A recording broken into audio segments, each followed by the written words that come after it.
P M Kisan ಯೋಜನೆಯ ಮತ್ತೊಂದು ಅಪ್ಡೇಟ್ಗೆ ಎಲ್ಲರಿಗೂ ಸ್ವಾಗತ. ನಾನು ನಿಮ್ಮ ಪ್ರೀತಿಯ ಶಿವು.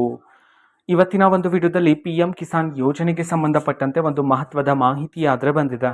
ಬನ್ನಿ ಅದರ ಬಗ್ಗೆ ನಾವು ಈ ವಿಡಿಯೋದಲ್ಲಿ ಇನ್ಫಾರ್ಮೇಷನನ್ನು ತಿಳ್ಕೊತಾ ಹೋಗೋಣ. ವಿಡಿಯೋವನ್ನು ಸ್ಟಾರ್ಟ್ ಮಾಡ್ತೀನಿ. ಅದಕ್ಕಿಂತ ಮೊದಲು ನೀವಿನ್ನೂ ನಮ್ಮ ಚಾನೆಲ್ಗೆ ಸಬ್ಸ್ಕ್ರೈಬ್ ಮಾಡ್ತಾ ಇದ್ರೆ ಈ ಕೂಡಲೇ ಚಾನೆಲ್ಗೆ ಸಬ್ಸ್ಕ್ರೈಬ್ ಮಾಡ್ಕೊಳ್ಳಿ ಮತ್ತು ಲೈಕ್ ಮಾಡಿ. ಈಗ ನಾವು ಮಾಹಿತಿಯನ್ನು ತಿಳ್ಕೊತಾ ಹೋಗೋಣ. ಹೌದು, ಪಿ ಎಂ ಕಿಸಾನ್ ಯೋಜನೆಯ 23ನೇ ಕಂತಿನ ಹಣ ಈಗಾಗಲೇ ಸ್ವಲ್ಪ ಜನ ರೈತರಾದರೂ ರಿಸೀವ್ ಮಾಡ್ಕೊಂಡಿದ್ರೆ, ಇನ್ನು ಹಲವಾರು ರೈತರ ಖಾತೆಗೆ ಬರಬೇಕಾಗಿದೆ ಅಲ್ವಾ.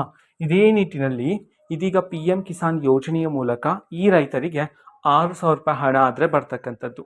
ಸೊ ಹಾಗಿದ್ರೆ ಯಾರ ಖಾತೆಗೆ 6,000 ರೂಪಾಯಿ ಹಣ ಬರುತ್ತೆ, ಇದಕ್ಕೆ ಸಂಬಂಧಪಟ್ಟಂತೆ ಇನ್ಫಾರ್ಮೇಷನನ್ನು ತಿಳ್ಕೊತಾ ಹೋಗೋಣ.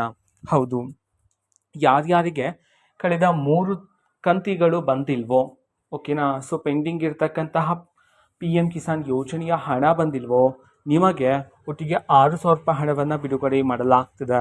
ಕೆಲವು ತಾಂತ್ರಿಕ ದೋಷದಿಂದ ಕೆಲವರ ರೈತರ ಖಾತೆಗೆ 3 ತಿಂಗಳಿಂದ ಪಿ ಎಂ ಕಿಸಾನ್ ಯೋಜನೆಯ ಮೂಲಕ ಹಣ ಆದರೆ ಬಂದಿರಲಿಲ್ಲ. ಸೊ ಅವರಿಗೆ ಈಗ ಒಟ್ಟಿಗೆ 6,000 ರೂಪಾಯಿ ಹಣವನ್ನು 3 ಕಂತುಗಳ ಹಣ ಸೇರಿಸಿ ಬಿಡುಗಡೆ ಮಾಡಲಾಗ್ತದೆ ಅಂತ ಹೇಳಿದೀಗ ಮಹತ್ವದ ಮಾಹಿತಿಯನ್ನಾದರೆ ತಿಳಿಸಿರ್ತಕ್ಕಂಥದ್ದು. ಓಕೆನಾ. ಸೊ ಇದು ಇವತ್ತಿನ ಒಂದು ವಿಡಿಯೋ. ಇದೇ ರೀತಿ ಇನ್ನು ಹಲವಾರು ಯೋಜನೆಗಳಿಗೆ ಸಂಬಂಧಪಟ್ಟಂತೆ ಮಾಹಿತಿ ಬಂದ ನಂತರ ಆದಷ್ಟು ಬೇಗ ನಾನು ನಿಮಗೆ ಇನ್ಫಾರ್ಮೇಷನನ್ನು ತಿಳಿಸ್ತೀನಿ. ಅದಕ್ಕೋಸ್ಕರ ಚಾನಲ್ಗೆ ಸಬ್ಸ್ಕ್ರೈಬ್ ಮಾಡ್ಕೊಳ್ಳಿ ಮತ್ತು ಮಾಹಿತಿ ಇಷ್ಟ ಆಗಿದ್ರೆ ನಿಮ್ಮ ಫ್ರೆಂಡ್ಸ್ ಆ್ಯಂಡ್ ಫ್ಯಾಮಿಲಿ ಮೆಂಬರ್ಸ್ಗೂ ಸಹ ವಿಡಿಯೋವನ್ನು ಶೇರ್ ಮಾಡಿ. ಜೊತೆಗೆ ಚಾನಲ್ಗೆ ಸಬ್ಸ್ಕ್ರೈಬ್ ಮಾಡಿಕೊಂಡು ಸಪೋರ್ಟ್ ಮಾಡಿ. So thank you, bye.